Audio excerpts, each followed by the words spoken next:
Nessa série, eu queria que você hoje prestasse o máximo de atenção possível. Nós estamos caminhando numa série chamada Manual da Vida e estamos trabalhando em cima dos 10 mandamentos. E é um desafio grande falar sobre esses 10 mandamentos. E tem sido para mim enriquecedor relembrar alguns dos mandamentos. Nós trabalhamos, primeiramente, a ideia da graça do Senhor, sendo aquele que liberta o povo, tirando-os da escravidão. Isso é um pressuposto em que toda lei está baseada. Nós não podemos esquecer que a graça de Deus precede essa entrega de uma lei a um povo que deveria ser aquele povo, ser luz para as nações. De tal forma que Deus então dá um estatuto, dá a eles um guia que eles deveriam seguir durante a jornada até a conquista da terra de Canaã. De tal maneira que nós falamos sobre o primeiro, sobre o segundo, sobre o terceiro mandamento. O primeiro que traz essa ideia de exclusividade. Amarás o Senhor teu Deus de todo o coração. O primeiro traz a ideia de não ter outros deuses diante dele. O segundo, não farás imagens de escultura. O terceiro, não tomarás o nome do Senhor em vão. E todos estes, nós expomos de uma maneira mais específica, mas inicialmente tratamos sobre o quarto mandamento semana passada, trazendo a ideia do princípio. Esse princípio que significa para nós. E eu queria, novamente, mostrar para vocês o texto de Êxodo, capítulo 20, a partir do verso 1. E eu queria comparar os dois textos, tanto o texto de Êxodo quanto o texto de Deuteronômio, coisa semelhante que nós fizemos semana passada. Eu queria que você prestasse, inclusive, atenção também aqui nos slides. O texto vai dizer assim: lembra-te do dia do sábado para o santificar. Eu queria que você prestasse atenção, pois eu destaquei aqui uma palavra. A palavra lembra-te. A palavra lembra-te traz então algo que, nesse contexto dos 10 mandamentos, há algo que aponta a antes do que está sendo entregue agora. O lembra-te leva então a nós pensarmos de algo que Deus já tinha feito, já tinha dito anteriormente. Gênesis nos mostra então que Deus criou o mundo em 6 dias e o 7º dia descansou. Esse descanso de Deus aí é algo que nós precisamos prestar atenção. Irmãos, às vezes nós não fazemos links com algumas coisas que o texto nos mostra do Antigo para o Novo Testamento até o final do Evangelho sendo entregado para nós. Por exemplo, nós iniciamos a Bíblia falando exatamente de um casamento. Se você prestar atenção, Deus inicia com a criação do homem e da mulher e ali celebra então o primeiro casamento. Se você prestar atenção, Jesus inicia o seu ministério para dar importância num casamento. E o texto bíblico termina com o quê? Com um casamento. Essas coisas mostram para nós que isso tem interesse, que isso é importante para Deus, de tal maneira que o casamento para nós, hoje, é algo que precisa ser também levado a sério, porque Deus leva a sério com isso. Mas uma coisa nos chama a atenção, porque quando eu leio o texto de Êxodo, esse primeiro relato da entrega dos mandamentos, Deus nos chama a atenção para algo que Ele fez antes. Então, no começo, nós também temos um descanso. E esse descanso, ele aponta como sombra, porque eu olho para o Antigo Testamento e a Bíblia nos diz que tudo que está no Antigo Testamento é sombra para o que está vindo ao futuro, que para nós já é um pouquinho no passado. Ou seja, tudo que está ali no Antigo Testamento aponta para alguém que virá, pois a promessa é em Jesus que nós cremos. Então, tudo que está aqui aponta para algo que vai acontecer no futuro, pois essas coisas são sombras, como assim diz o Novo Testamento para nós. E a realidade da sombra é Cristo. Então, é em Cristo que nós encontramos esse descanso, e é na expectativa de um descanso futuro, onde nós estamos a esperar. Eu e você estamos a esperar um sábado escatológico, ou um descanso eterno, ou que nós estamos com mais prazer dizendo, eu quero ir morar no céu. Então, quando eu leio em primeiro lugar esse texto, me chama a atenção isso. Pois o texto traz para nós, lembra-te do dia do sábado para o santificar. 6 dias trabalharás e farás toda a tua obra, mas no 7º dia, o sábado do Senhor, teu Deus, não farás nenhuma obra, nem tu, nem teu filho, nem tua filha, nem teu servo, nem a tua serva, nem o teu animal, nem o estrangeiro que está dentro das tuas portas, porque em 6 dias fez o Senhor os céus e a terra, mas o mar e tudo que nele há, e ao 7º dia descansou, portanto abençoou o dia do sábado e o santificou. Mas quando você lê Deuteronômio e comparamos um com o outro, não tem mais lembra-te. Se você olhar agora para o texto de Deuteronômio, agora a ordem é outra, é guarda. E o guardar agora traz algo para um novo povo. Lembre-se, esse povo a quem Deus entregou o primeiro momento, os seus 10 mandamentos, morrem no deserto. Durante 40 anos, todo aquele povo morre no deserto. E agora, prestes à entrada na terra de Canaã, esse povo recebe novamente a lei, como relembrar aquilo que já foi dito anteriormente. E agora, há algo que nos chama a atenção diferente. O lembra-te não está mais, porque já está inclusivo dentro dessa percepção daqueles que já receberam. Mas o texto diz agora, guarda o dia de sábado para o santificar, como te ordenou o Senhor teu Deus. 6 dias trabalharás e farás toda a tua obra, mas o 7º dia é o sábado do Senhor teu Deus. Não farás nenhuma obra nele, nem tu, nem teu filho, nem tua filha, nem teu servo, nem tua serva, e nem o boi, nem o teu jumento, nem um animal algum, nem o teu estrangeiro que está dentro das tuas portas, para que o teu servo e a tua serva descanse como tu. E aí há algo a mais. Ele relembra algo interessante nesse texto, como eu já falei, que é pressuposto para todo o princípio do sábado. Por quê? Porque te lembrarás que foste servo na terra do Egito. E que o Senhor, teu Deus, te tirou dali com mão forte e braço estendido, pelo que o Senhor teu Deus te ordenou que guardasse o dia de sábado. Então, agora o guardar traz como pré-requisito um lembrar. Um lembrar que fomos resgatados. Um lembrar que éramos escravos. Um lembrar que agora eu preciso fazer isso para santificar, para adorar, porque Deus usou de misericórdia para com as nossas vidas. E precisamos, então, prestar atenção nesses detalhes. E aí, eu queria falar daquilo que já falamos semana passada, o que é o princípio do sábado. O Shabat, em seu sentido original, ele traz uma palavra com um significado. Ele traz a ideia de cessar, parar de trabalhar, celebrar, descansar. Também traz um sentido de estar completo. E aqui tem algo interessante. Essa palavrinha de estar completo é algo que traz à mente uma coisa que, como se Deus terminou todas as coisas criadas, e ao terminar ele disse, está completo. E descansou. Muito semelhante ao que Jesus, na cruz do Calvário, ele usa uma outra palavra para dizer, está completo. Ele diz, está consumado. Em Cristo, nós encontramos o nosso descanso.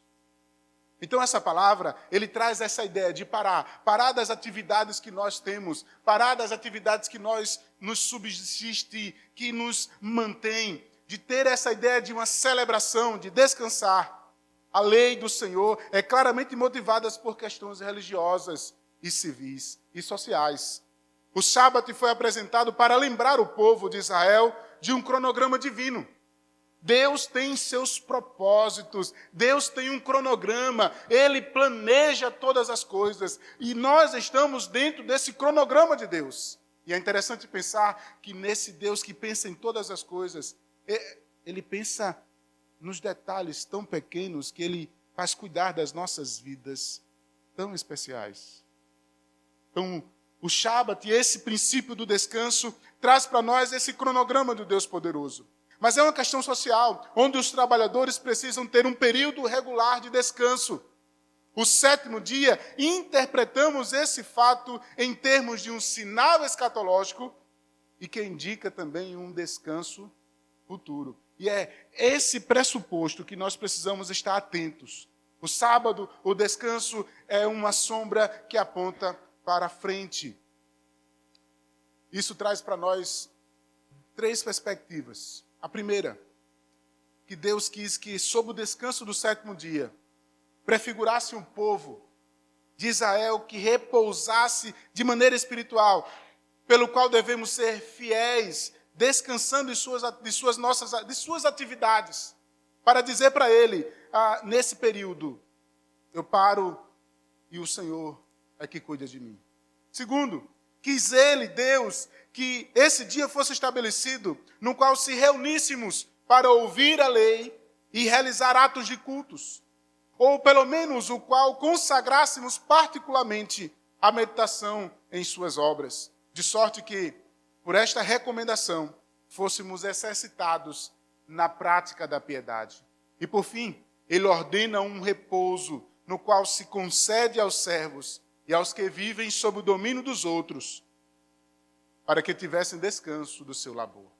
Então, o sábado, dentro desse princípio escatológico do Antigo Testamento, nós temos então essa ideia. O sábado é ensinado com insistência em toda a Bíblia, com a finalidade de manter o trabalho no seu devido lugar, sem o tornar motivo de escravidão ou de afastamento de Deus. O Shabat, esse dia de descanso, ele tem essa dupla função, de providenciar descanso, de ser uma maneira das famílias se concentrarem na adoração ao Senhor. Por isso o sábado é lembrado no Antigo Testamento que ele é uma festa de celebração. Segundo Levíticos 23, do 1 ao 35. Nesse texto, ele lista todas as festas que são sombras. São dias que deveriam ser ações lembrando a ação de Deus nos guardar. Mas, pastor, o que tudo isso tem a ver comigo? Talvez essa seja a pergunta principal dos nossos dias. Onde é que Jesus entra nessa história? E aí é que entra o texto do Novo Testamento. É quando Jesus entra em cena, e quando Jesus entra em cena, cumprindo todas as profecias do Antigo Testamento, é nele que nós temos a plenitude de todas as coisas. Como diz alguns textos do Novo Testamento.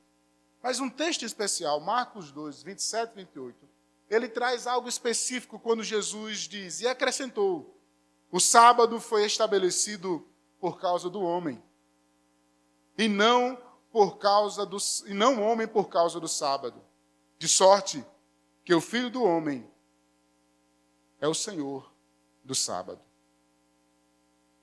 O sábado, como eu já falei, é uma sombra que aponta para Jesus.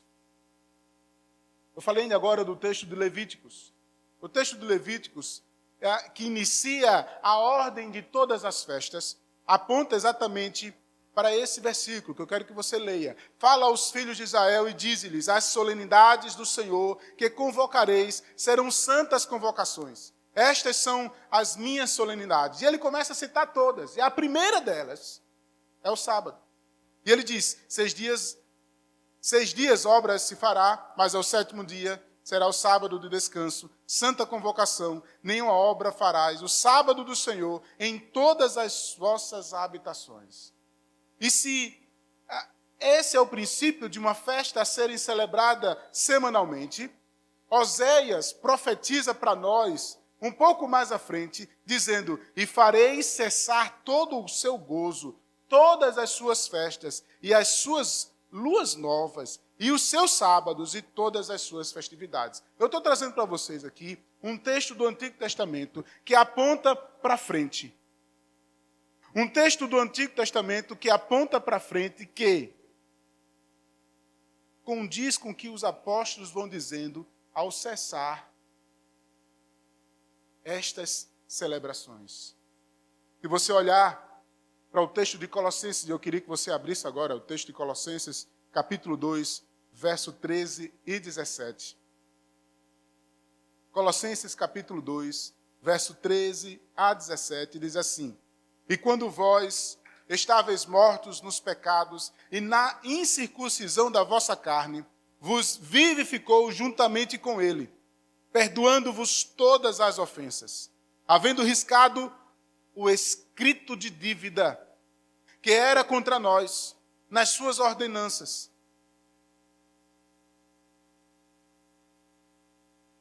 E eu me perdi aqui.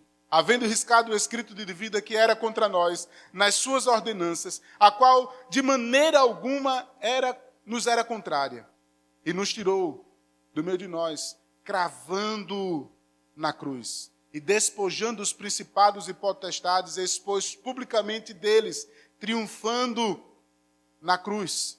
Portanto, ninguém vos julgue pelo comer, pelo beber, ou por coisas dos dias de festas, ou lua nova, ou mesmo sábados, que são sombras das coisas futuras, mas o corpo é Cristo. Então preste atenção nesse princípio. Se as coisas que apontam para Cristo são sombras, e Cristo é a realidade disso, nós precisamos então nos deter para aquele que será a nossa consumação.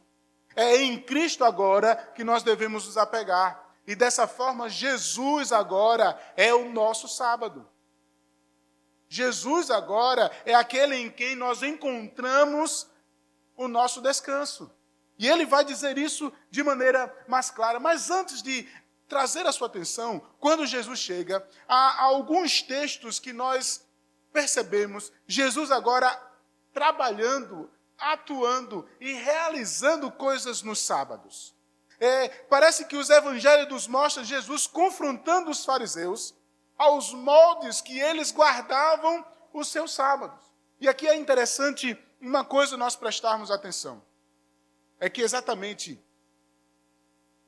quando Jesus chega para cumprir a lei.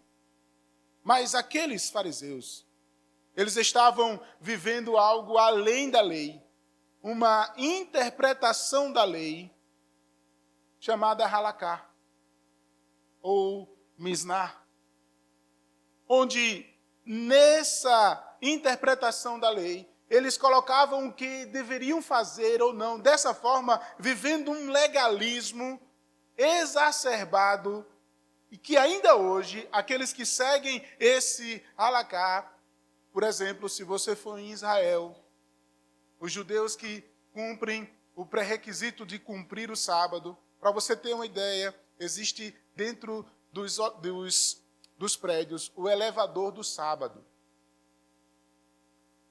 E esse elevador, no sábado, ele para em todos os andares, porque só o apertar o andar é considerado trabalho. Não segundo a lei, mas segundo o halaká. Eu estou dando só um exemplo de algo que é muito maior, trazendo então uma prática muito legalista. Então, quando Jesus entra em cena, ele começa agora a viver o verdadeiro princípio do sábado. E é por isso que ele diz que o sábado foi feito para o homem, e não o homem para o sábado, de que ele é o Senhor do sábado. Se você prestar atenção, o que Jesus fez no sábado, Jesus apanhou espigas com os seus discípulos, que era proibido. Ele cura e faz o bem no sábado, em Marcos capítulo 3. Ele expulsa demônios no sábado, em Lucas capítulo 13. Ele cura um homem doente há 38 anos no sábado, em João capítulo 5. Ele cura um cego no sábado, em João capítulo 9. E aí eu posso citar outros e outros. O interessante é que a intenção de Jesus não é abolir o sábado, mas sim restaurar o equilíbrio e a preocupação humanitária das tradições judaicas que eles trouxeram recentemente, que distorcem e perderam o original, a ideia do princípio, a ideia de como deveria ser. Jesus é o nosso sábado. Enquanto a sombra de bens futuros apontam para dois eventos, um evento cristológico e um evento escatológico. Como evento cristológico, o sábado se encontra no cumprimento da pessoa de Jesus. Mas ainda nos resta um sábado. É isso que diz o autor de Hebreus. De tal modo, Mateus capítulo 11, verso 28 a 30 diz, eu queria que você repetisse comigo, vinde a mim, todos que estáis cansados e sobrecarregados.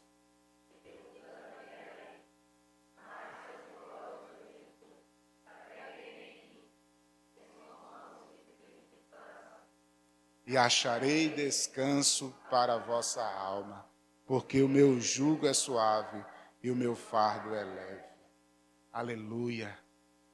É olhar como a Bíblia se aplica para nós e a gente começa então a entender um princípio que se aplica no próprio Cristo. O Cristo agora, ele é exatamente aquilo que nós podemos encontrar descanso. Irmãos, assim como aquele povo é lembrado da terra do Egito, eu e você somos lembrados de que éramos escravos do pecado. Cristo hoje é o nosso referencial. É em Cristo que nós precisamos ter a nossa vida concentrada. E é nele que encontramos descanso. E é pensando nisso que nós precisamos andar mais um pouco.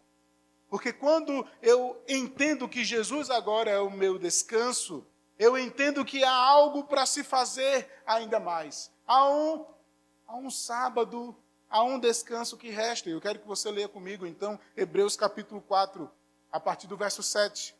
Hebreus capítulo 4, verso 7, ele diz para nós assim, determina outra vez certo dia. Hoje, dizendo por Davi, muito tempo depois, como está escrito, dito, hoje se ouvides a sua voz, não endureçais o vosso coração. Porque se Josué lhe houvesse dado repouso, não falaria depois disso de outro dia. Verso 9 diz, portanto, resta ainda um repouso para o povo de Deus. Porque aquele que entrou no seu repouso, ele próprio repousa de suas obras, como Deus das suas. Procuremos, pois, entrar naquele repouso, para que ninguém caia no exemplo da desobediência. E aqui tem duas afirmações extremamente importantes. A primeira é que mesmo encontrando descanso em Cristo, reconhecendo nele o nosso Senhor soberano, único, suficiente Salvador, é nele que somos agora encontrados porque somos perdoados pelos nossos pecados. É ele que paga agora, é ele que nos resgata da escravidão do pecado. Ele nos deixa claro que ainda existe algo para vir. E assim como aquele povo que estava caminhando para um deserto, nós estamos, caminhando para um descanso no deserto. Nós agora estamos caminhando no deserto também, para a nossa vida, para o descanso eterno. Resta-nos um sábado. E é agora que me chama a atenção. Porque esse texto, o autor de Hebreus, no capítulo 4, no capítulo 3, ele chama a atenção para esse povo que sai da terra do Egito.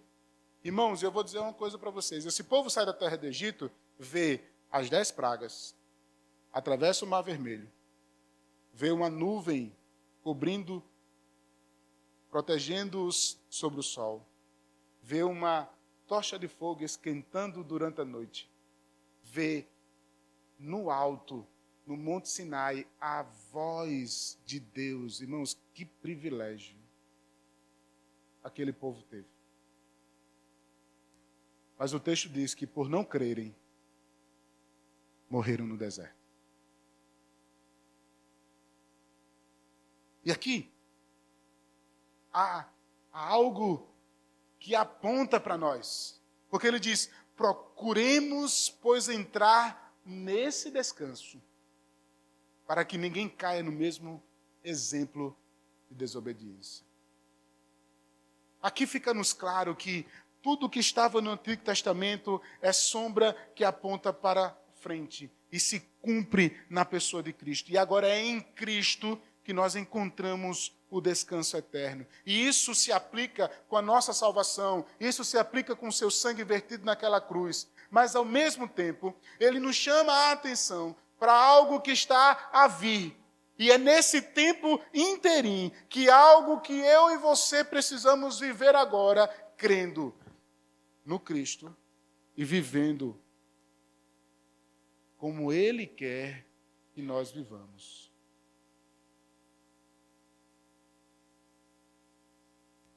É nesse momento que o autor de Hebreus diz assim, olha, será que vocês não entendem que aquele povo morreu por não acreditar?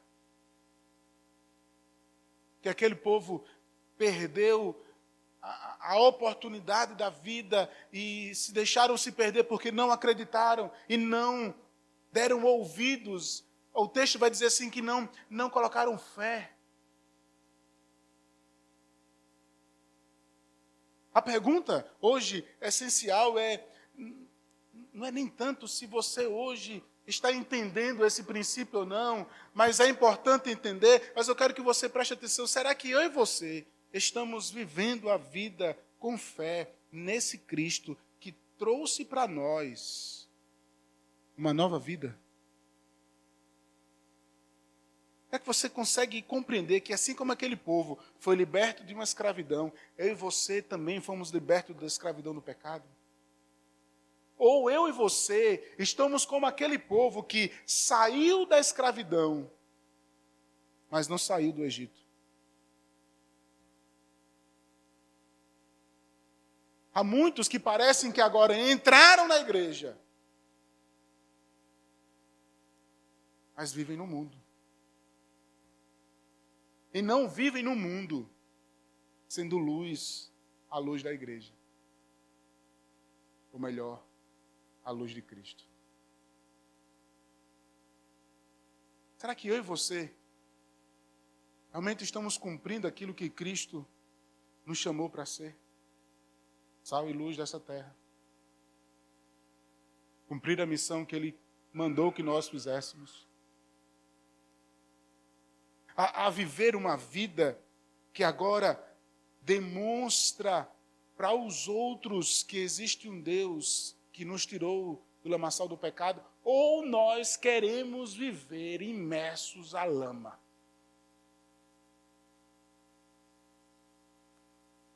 Diz o ditado, lava o porco e ele volta para a lama.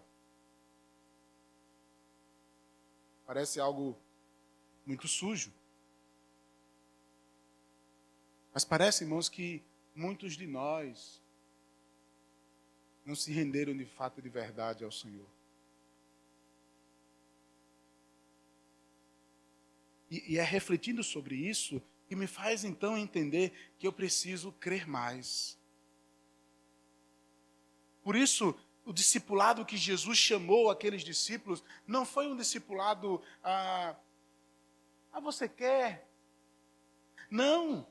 Porque o chamado de Cristo é tão irresistível que eles disseram assim, nós vamos, e eles mudaram as suas vidas e se tornou algo radical, ao ponto de que aqueles 12 homens fizeram algo gigantesco. E é nessa proporção que Deus nos chama para dar continuidade ao que Jesus iniciou. Eu e você somos chamados a crer no que Ele fez, para dar continuidade à missão dEle. A partir de nós, a partir da nossa casa, a partir da nossa família, alcançando aqueles que estão no trabalho. Você e eu somos a extensão do discipulado de Cristo. Eu e você somos agora, se você creu em Cristo, você é vivificado pelo Espírito. E cheio do Espírito, você é uma representação dele, aonde você está.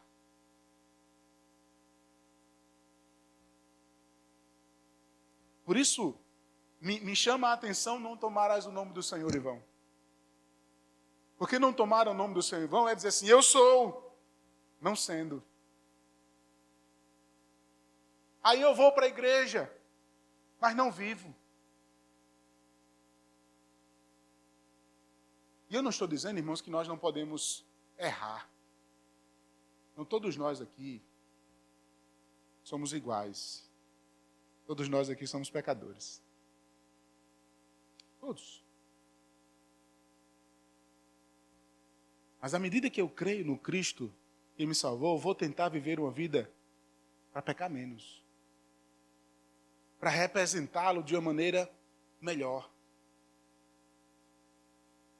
E é esse chamado que me faz agora olhar para lá, olhar para aquilo que Jesus disse, olha, vai vir, eu vou voltar, e eu preciso viver hoje como se Cristo fosse voltar de madrugada. Não é nem amanhã, é daqui a pouco. Porque se eu soubesse que Jesus fosse voltar amanhã, a minha vida mudaria. Só que essa ação escatológica, para nós, é um tempo que, para nós, é mensurável. Mas para Deus, não há limite de tempo. Para Ele, um dia e 1.000 anos é a mesma coisa. E ninguém que está aqui pode dizer que amanhã vai estar vivo. Ninguém que está aqui tem a convicção e a certeza. Eu tenho certeza que amanhã eu acordo. Você pode dormir hoje. Mas amanhã você não pode acordar. Por isso eu preciso viver hoje de uma integridade para a qual eu fui chamado. A Bíblia diz que nós somos escolhidos por Ele. Eleitos para viver uma vida digna, irrepreensível, e representa Ele. E só podemos ver isso quando encontramos Ele e cremos no que está por vir. E essa é uma palavra que parece que nas mensagens que nós ouvimos na televisão, no YouTube da vida, e talvez nas igrejas que nós frequentamos, é uma mensagem que está muito vaga. É melhor dizer hoje que Jesus vai te dar um carro, um marido, um apartamento, do que dizer Jesus está voltando. E essa era a mensagem que movia a igreja primitiva. Irmãos, quando nós começamos a olhar a prática da igreja primitiva, nós começamos a perceber que o que movia aquela igreja era exatamente a esperança da volta de Cristo. Irmãos, eles estavam com Jesus há menos de 30 anos. E eles já estavam dizendo, eu quero Ele agora. Mas o Senhor tem um número de pessoas para alcançar, onde eu e você fazemos parte desse pacote. Ainda talvez há muitos, então o tempo não permite-se a nós, o tempo é de Deus, o que nos resta é viver crendo nessa expectativa. Por isso, nos resta agora uma pergunta. É o sábado ou é o domingo? Talvez essa é a pergunta que está na cabeça de todo mundo.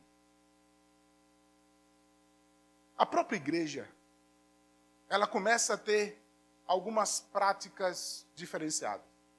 Se você prestar atenção, então, no livro de Atos, capítulo 20, verso 7. Atos, capítulo 20, verso 7, diz assim: no primeiro dia da semana, que não é o sábado, nem é a segunda.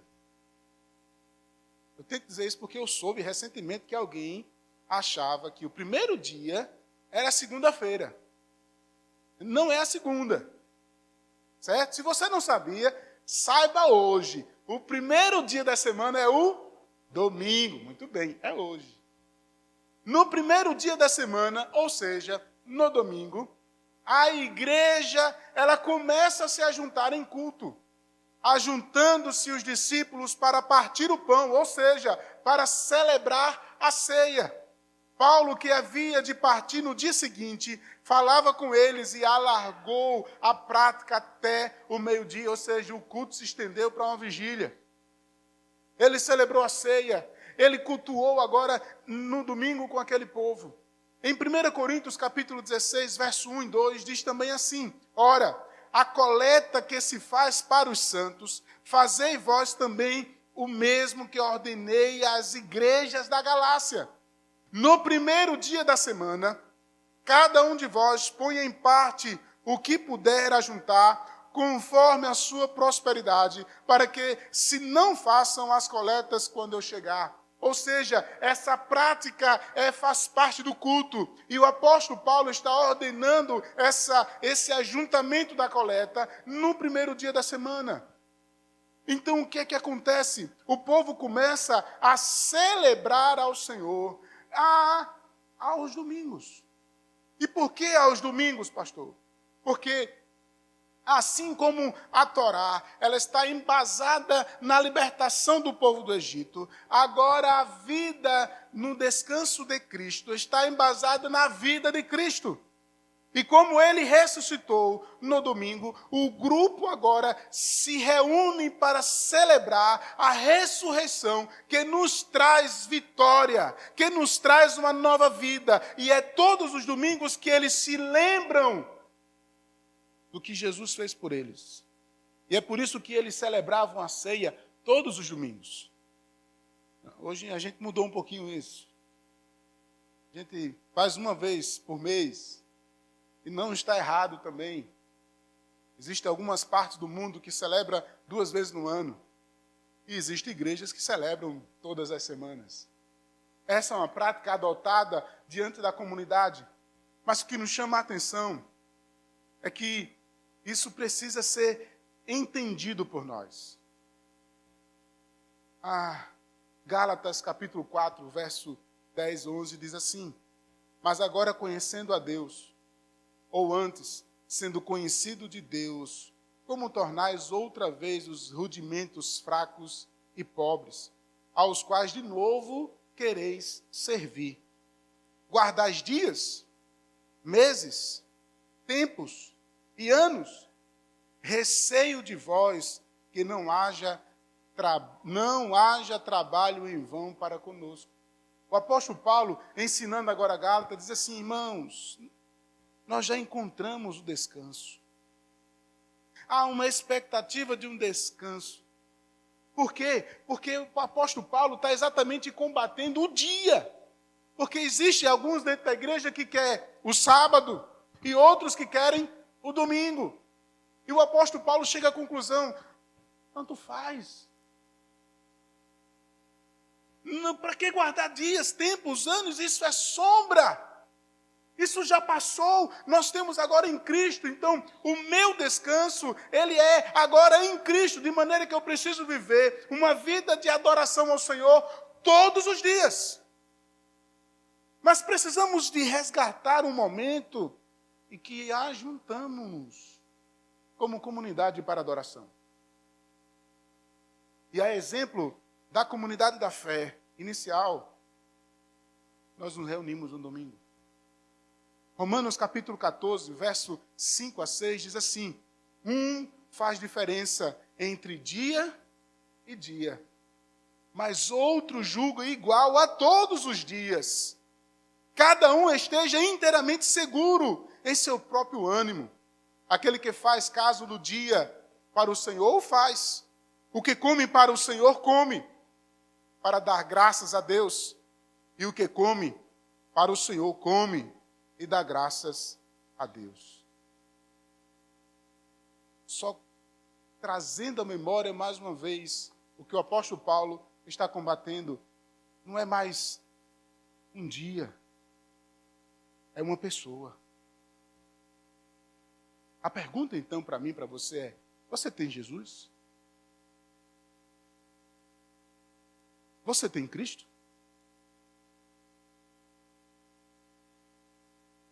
Você encontrou nele, como ele diz em Mateus capítulo 2. Mateus capítulo 2 diz: e o homem não foi criado para o sábado. Ou melhor dizendo, o sábado foi estabelecido por causa do homem, e não o homem por causa do sábado. O homem, de sorte que o Filho do homem é o Senhor do sábado. Eu e você encontramos descanso em Cristo. Então, de uma vez por todas, eu quero que você se apegue a essa verdade. Quem é Cristo para você?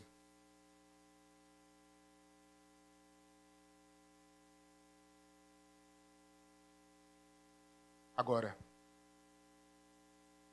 isso não tira a nossa responsabilidade de sermos uma igreja que zela pela palavra, se reúne cumprindo a exigência de pregar a palavra, de ouvir a palavra. Precisamos de um momento de descanso. Precisamos de um momento para parar. Porque se não tivermos isso, Jesus não é o nosso descanso. Eu não estou dependendo dele totalmente, eu estou vivendo à custa dos meus trabalhos, se tornando escravo de mim mesmo.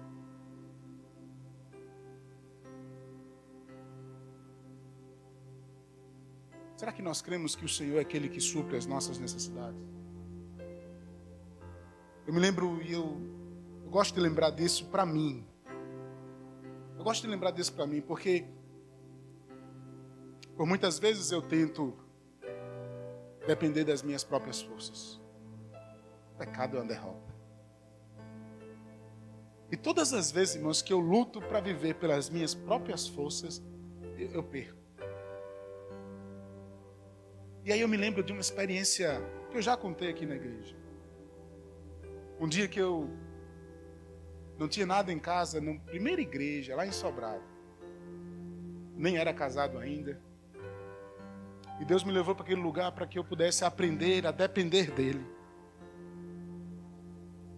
Eu me lembro que eu, aos meus 23 anos, orgulhoso, cheio de teologia na cabeça, achando que sabia mais do que todo mundo.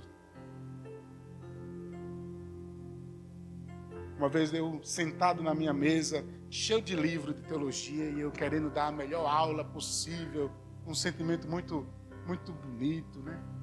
E aí o diácono bate na minha porta. Diz: pastor, o senhor está fazendo o quê? Eu só estou estudando, já que o senhor não está fazendo nada.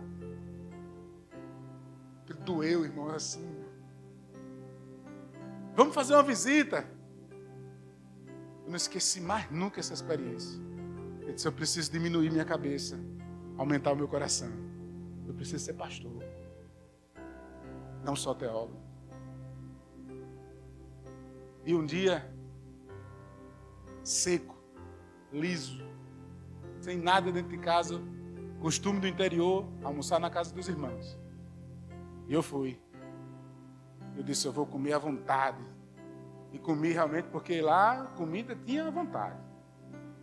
Eu disse: eu vou comer porque em casa não tem nada, então eu vou, como aqui, me abasteço, vou para a igreja, prego, amanhã logo cedo eu vou para a casa da minha mãe. Eu só tinha um dinheiro da passagem. Mas, irmão, depois que eu preguei, sabe, para quem gosta de comer é difícil. A fome bate. E aí uma irmãzinha bem simples, já é falecida hoje. Eu lembro dela com muito carinho, porque ela só cantava um hino na igreja. Toda vez que dava a oportunidade para ela, ela cantava só um hino. E toda vez: irmã, vamos dar a oportunidade, ela só cantava o mesmo hino. E a gente acompanhava ela. Uma senhora de idade, ela chegou perto de mim e disse assim: pastor, eu trouxe um negócio para o senhor. Aí o meu coração pecaminoso disse: sei, Jesus, é um dinheirinho, vou lanchar. O pecado é uma derrota. E aí ela vai no carro, que o irmão ela tinha vindo de carona, ela foi no carro e pegou e trouxe uma marmita. Aí tinha macaxeira e uma galinha capoeira. E eu olhei aquilo ali e disse assim: é, Jesus, tu está me ensinando. Obrigado, Senhor, porque tu está matando a minha necessidade. Aprendi, irmãos, mas a gente esquece. E ao longo desses 18 anos de ministério, há alguns momentos eu tento esquecer disso e vou lutar com minha força. Isso não quer dizer, irmãos, que eu não vou me esforçar, que eu não vou mais estudar. Não, eu tenho estudado, eu tenho me esforçado, eu tenho participado. Deus tem me dado oportunidades, irmãos, de estudar, de fazer. Às vezes seja convite que eu estou recusando. Mas Deus, Ele tem cuidado de nós. E eu preciso lembrar, e eu e você precisamos lembrar assim, não é o trabalho, é Deus. Precisamos orar para que Ele abençoe. Precisamos orar para que Ele abra as portas. Precisamos orar para que Ele traga clientes. Precisamos orar para que Ele dê sabedoria. Se você não encontrar descanso nesse Cristo, a nossa vida vai ser uma vida de escravidão, irmãos. E ser escravo do trabalho, irmãos, é se voltar contra Deus. Isso não quer dizer que você vai deixar de trabalhar, não. Pelo contrário, você vai trabalhar. Mas você vai entender que durante os teus trabalhos, você vai parar em algum momento para viver Cristo. E é durante todo o teu trabalho que você vai celebrar esse Cristo. Porque é Ele que sustenta. Cristo pagou um preço que eu e você jamais poderíamos pagar. Ele pagou o teu pecado e nos chama agora a viver o que Ele quer para nós. E é encontrando nesse descanso que a gente encontra a vida. É nele que nós somos ressuscitados. É nele que nós agora vivemos na expectativa de algo que está para vir. E nessa expectativa do que há para vir, ali, irmãos, não haverá mais choro. Não haverá mais ranger de dentes. Não haverá mais pecado. Não haverá mais necessitados. Estaremos vivendo o gozo eterno. Mas já desfrutamos agora. Por isso eu quero dizer para você, qual é a tua dificuldade? Qual é a tua luta? Eu e você somos chamados a depender dele, a crer nele. Mas ainda mais, somos chamados a viver uma vida que glorifica Ele. E essa é uma decisão pessoal. É claro que é uma ação divina. Mas aqui é uma soberania de Deus, uma responsabilidade humana que eu e você não conseguimos entender. Então, diante da soberania de Deus, eu entendo que Ele me chamou. Mas diante da minha responsabilidade, eu digo assim, eu quero te conhecer. Eu quero te cultuar. Eu quero te adorar. Eu quero te servir. Eu quero continuar a tua missão. E eu quero encontrar descanso em ti.